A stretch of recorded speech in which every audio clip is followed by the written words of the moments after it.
Hi guys, good morning. Welcome back on Forma Educational Hub. In this lecture we will discuss about the Laplacian. Laplacian एक operator है, एक संकारक है, तो वो Laplacian को किस तरीके से लिखा जाता है, क्या उसका फॉर्मूला होता है, वो सब कुछ हम लोग डिस्कस करेंगे इस लेक्चर के अंदर, ठीक है। देखो, लाप्लासियन को स्टडी करने से पहले हम लोग को ग्रेडियंट और डाइवर्जेंस आना चाहिए, जो कि हम लोग पढ़ चुके हैं। तो सबसे पहले तो मैं ग्रेडियंट और डाइवर्जेंस के थोड़े से फॉर्मूले बता देता हूँ जो हम पढ़ चुके हैं पहले ऑलरेडी प्रीवियस लेक्चर्स के अंदर, तो वो यूज होंगे लाप्लासियन में, इसलिए बता रहा हूँ। तो हम लोगों ने देखिए, एक तो पहली चीज़ तो हमने ग्रेडियंट जब पढ़ा, ग्रेडियंट, तो हमने बोला कि ग्रेडियंट जो है हम लोग जो कैलकुलेट कर रहे हैं ग्रेडियंट, ये ग्रेडियंट हम लोग एक अदिश राशि का कैलकुलेट करें, कि स्केलर क्वांटिटी का कैलकुलेट करते हैं, और इसका जो फॉर्मूला होता है वो होता है ग्रेडियंट ऑफ फाई, ठीक है। ग्रेडियंट ऑफ फाई ये होता है डेल वेक्टर फाई, इसको ऐसे लिखा जाता है। और इसका जो फॉर्मूला आता है वो फॉर्मूला ऐसा आता है, E1 cap upon H1 del by del U1, E2 cap by H2 del by del U2 plus E3 cap by H3 del by del U3, ऐसा आता है। जिसका ग्रेडियंट कैलकुलेट करना हो, जैसे यहाँ पे फाई का ग्रेडियंट करना है तो यहाँ पे फाई आएगा, यहाँ पे हर जगह पे, ठीक है। ऐसा आता है इसका फॉर्मूला ग्रेडियंट का। अब देखो, ग्रेडियंट एक अदिश राशि का कैलकुलेट करते हैं कि स्केलर क्वांटिटी, मतलब फाई जो है वो स्केलर है, लेकिन ग्रेडियंट कैलकुलेट करने के बाद में जो ये आया है, ये है ना ग्रेडियंट, तो ये पूरा ग्रेडियंट है। ये क्या है? ये एक वेक्टर क्वांटिटी है।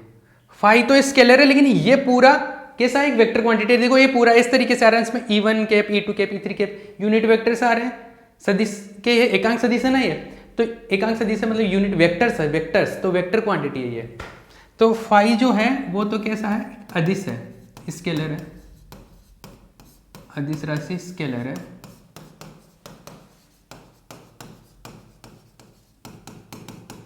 बट डेल फाई जो आया है ना, मतलब ग्रेडियंट, वो कैसा है, सदिश है।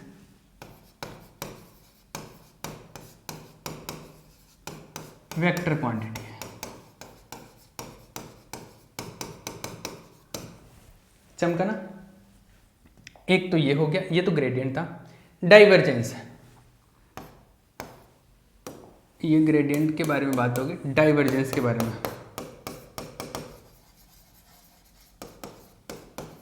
डाइवर्जेंस, डाइवर्जेंस को हम लोग इस तरीके से लिखते हैं, ये वेक्टर क्वांटिटी का लेते हैं हमेशा। देखो, इसके ऊपर वेक्टर लिखा हुआ भी है, फाई के ऊपर तो कुछ वेक्टर नहीं है ना, तो ये स्केलर था। ये एक वेक्टर क्वांटिटी का लेते हैं, और इसका जो वैल्यू आता है वो आया फॉर्मूला अपने पास में H1, इसको शॉर्ट में ऐसे लिखते हैं, del vector dot A vector, और इसका जो फॉर्मूला आता है वो आता है 1 upon H1 H2 H3 del by del U1 A1 H2 H3 plus del by del U2 A2 H1 H3 plus del by del U3 A3 H1 H2, ऐसा आता है। ये सारी चीजें आती है, क्लियर? ये है, ये अपने पास में डाइवर्जेंस आ गया, ठीक है।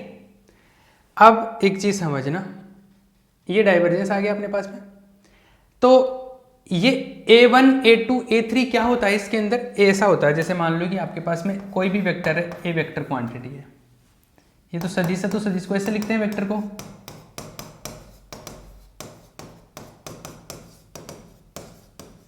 ये वेक्टर है, तो वेक्टर में ये यहाँ पे जो आता है E1 कैप डायरेक्शन में जो कंपोनेंट है, ये जो घटक है, ये जो घटक है, ये जो घटक है, ये तीनों जो घटक होते हैं कंपोनेंट्स, वो A1 A2 A3 ये होते हैं, ठीक है। तो A1 A2 A3 मिला अपने को, A1 A2 A3 के वैल्यूज यहाँ पे पुट कर देते हैं। तो ये एक सदिश राशि है, ए तो सदिश है, एक तो वेक्टर क्वांटिटी है, लेकिन ये यहाँ पे कैलकुलेट करने के बाद में जो डाइवर्जेंस आता है, देखो इसमें कहीं पे E1 cap, E2 cap, E3 cap नहीं है, इसका मतलब ये जो है ये एक स्केलर क्वांटिटी है, ये एक अदिश राशि है। आई बात समझ में? तो ये एक अदिश राशि है, तो डाइवर्जेंस जो है ना, डाइवर्जेंस ये एक स्केलर क्वांटिटी, एक अदिश राशि है, ये स्केलर क्वांटिटी।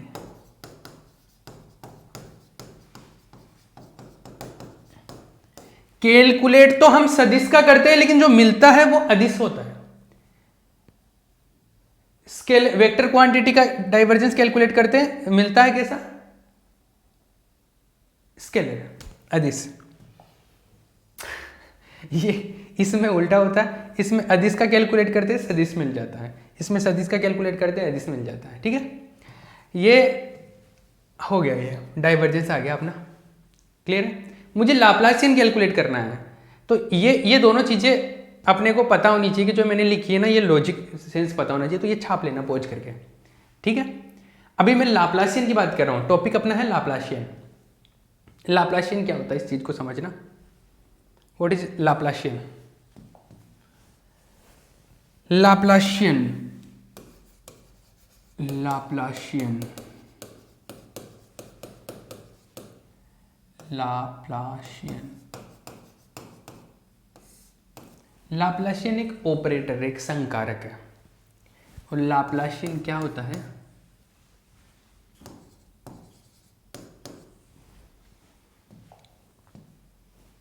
लिखो, डेफिनेशन लिखो। किसी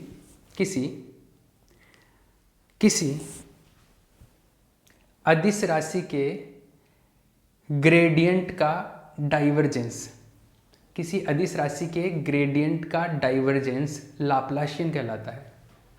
किसी अदिश राशि के ग्रेडियंट का डाइवर्जेंस, किसी अदिश राशि के ग्रेडियंट का डाइवर्जेंस लाप्लासियन कहलाता है।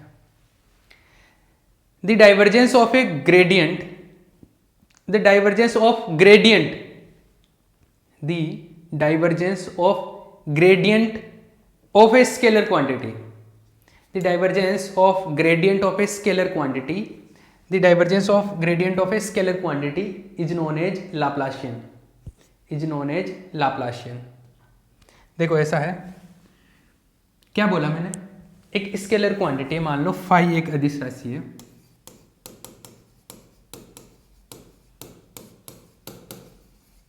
स्केलर क्वांटिटी है।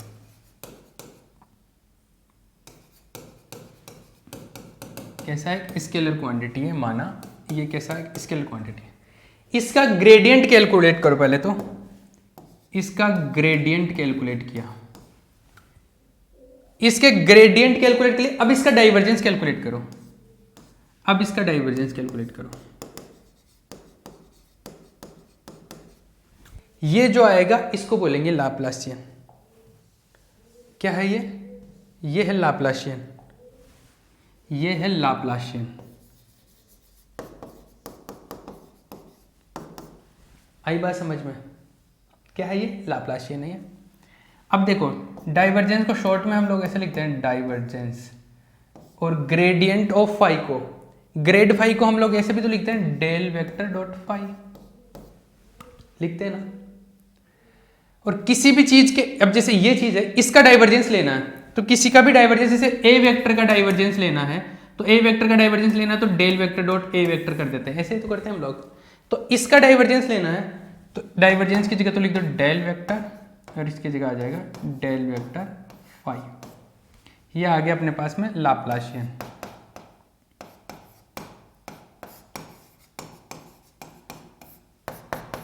ये लाप्लासियन है। अब इसका वैल्यू कैलकुलेट करते हैं हम लोग। देखो, सबसे पहले तो इसका ये छाप लेना पहुंच करके, ठीक है।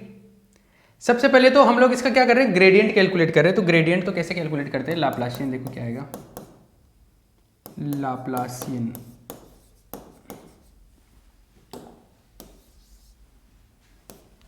देखो ग्रेडियंट कैलकुलेट करें, ग्रेडियंट कैलकुलेट करने के बाद में क्या मिलेगा, एक वेक्टर क्वांटिटी मिलती है ना। अरे अभी थोड़ी देर पहले हमने ये सारी कहानी बताई थी।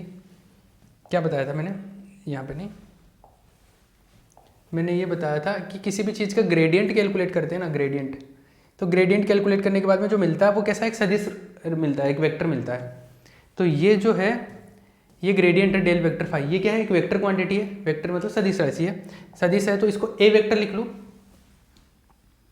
तो ए वेक्टर क्या है? डेल वेक्टर फाई, इसको ऐसे लिख सकते हैं। चलो इसको बाद में लिख लेना, पहले चीज़ तो इसका ग्रेडियंट जो है, ग्रेडियंट का फॉर्मूला क्या होता है? ग्रेडियंट का फॉर्मूला होता है E1 cap upon H1 del phi by del U1 plus E2 cap upon H2 del phi by del U2 plus E3 cap by H3 del phi by del U3। ये तो सबको मालूम होता है कि ये चीज़ इस तरीके से आती है, ठीक है, क्लियर है। ये डेल फाई हो गया, इसको मैं ए वेक्टर मान लेता हूं क्योंकि सदिश राशि है ना, वेक्टर क्वांटिटी है, तो लेट माना ये ए वेक्टर, एक इसको ऐसे मान लो, ए वेक्टर मान लो इसको, और ये पूरा रिपीट कर दो आप। मैं कॉपी कर देता हूं, ये लो, इसको ए वेक्टर मान लिया। अब ए वेक्टर मान लिया तो ये इस तरीके से तो है, कैसे है? ए वेक्टर है तो ये ऐसा ही तो है। इसको ऐसे लिख दूं मैं, del phi by del U1 1 upon H1 E1 cap. कोई प्रॉब्लम है क्या? इसको इधर लिखो या इधर लिखो, एक ही बात है। Plus del phi by del U2 E2 cap plus 1 upon H3 del phi by del U3 E3 cap. ऐसे आ गया, ऐसे हो गया। ये चमका कि नहीं चमका? इसको इसी तरीके से लिखा, E1 cap E2 cap E3 cap को इस तरीके से लिख दिया। और कोई भी वेक्टर जो होता है, वेक्टर क्वांटिटी, उसको इस तरीके से लिखते हैं। सिंस कोई भी ए वेक्टर है तो उसको ऐसे लिख सकते हैं ना, A1 cap plus A2 E2 cap plus A3 E3 cap. अरे वैसे ही है जैसे AX I cap AY J cap AZ K cap, वैसे लिखते हैं। वैसा ही तो है कि ये 1 डायरेक्शन में घटक, ये 2 में, ये 3 की डायरेक्शन में घटक। कंपोनेंट जो है वो 1 2 3 के करेस्पॉन्डिंग क्या कंपोनेंट होंगे। तो इससे अगर आप देखें तो ये क्या है, एक तरीके से ये क्या है? ये A1 है, ये क्या है?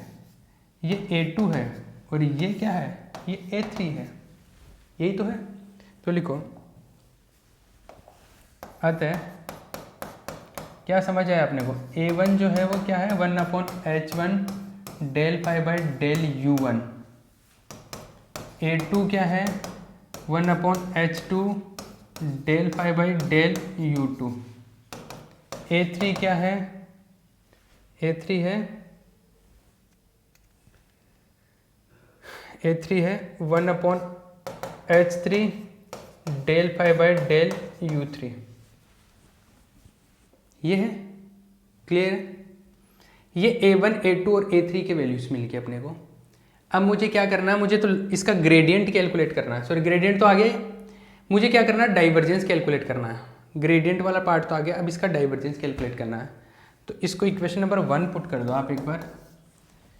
ये 1 था लाप्लासियन के लिए, ये 2 है मान लो। अब देखो, डाइवर्जेंस जब भी कैलकुलेट करना हो, डाइवर्जेंस, तो डाइवर्जेंस का फॉर्मूला क्या होता है? सिंस जैसे लाप्लासियन जो है, लाप्लासियन जो चल रहा था वो आ गया यहाँ से, देखिए इक्वेशन, ये डेल वेक्टर डॉट ए, और इसको मैंने ए लिख दिया तो मैं del vector dot A vector लिख सकता हूँ। तो लाप्लासियन बाई इक्वेशन 1 लाप्लासियन क्या चल रहा था? Del vector dot del phi को ए वेक्टर लिख दिया, ठीक है। और लाप्लासियन का इसका फॉर्मूला क्या होता है? इसका फॉर्मूला होता है 1 upon H1 H2 H3 del by del U1 A1 H2 H3 plus del by del U2 A2 H1 H3 plus del by del U3 A3 H1 H2, ये होता है। अब यहाँ से A1 A2 A3 के values आ गए तो put कर दो। तो लाप्लासियन जो मिला, लाप्लासियन ये जो मिला वो आया 1/H1 H2 H3 और अंदर देखो डेल बाई डेल U1, ये तो है ही A1 का वैल्यू है ये, तो A1 का वैल्यू रखेंगे तो ये आएगा, देखो A1 का वैल्यू ये रखा तो A1 का वैल्यू रखेंगे तो नीचे तो आएगा 1/H1 del five by del U1, ये A1 का आ गया। H2 H3 भी लिखा हुआ है, यहाँ लिख दो H2 H3, ठीक है। ये पहला टर्म मिला ये। दूसरा plus del by del U2, A2 का वैल्यू ये रहा, A2 का वैल्यू रखूंगा तो H1 H3 तो है ही, तो H1 H3 तो है ही, A2 का वैल्यू रखूंगा तो नीचे आएगा H2 और ये आया del five by del U2। दूसरा term, third term, last term plus del by del U3 और इसके अंदर जो मिला H1 H2 और वो मिलेगा H3, इसको थोड़ा सा छोटा कर देते हैं, और ये मिला यहाँ से del five by del U3। ये है भैया अपना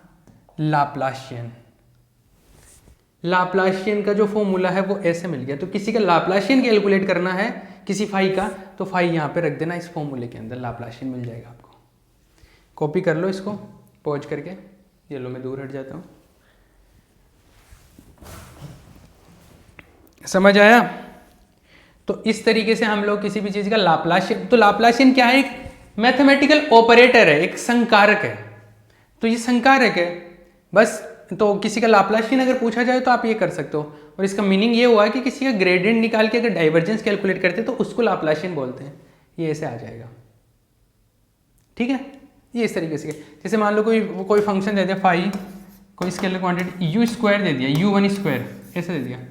इसका आपको क्या करना है, मान लो लाप्लाशियन कैलकुलेट करना, तो फाई का वैल्यू यहाँ पे पुट कर दो, आ जाएगा बस, सिंपल।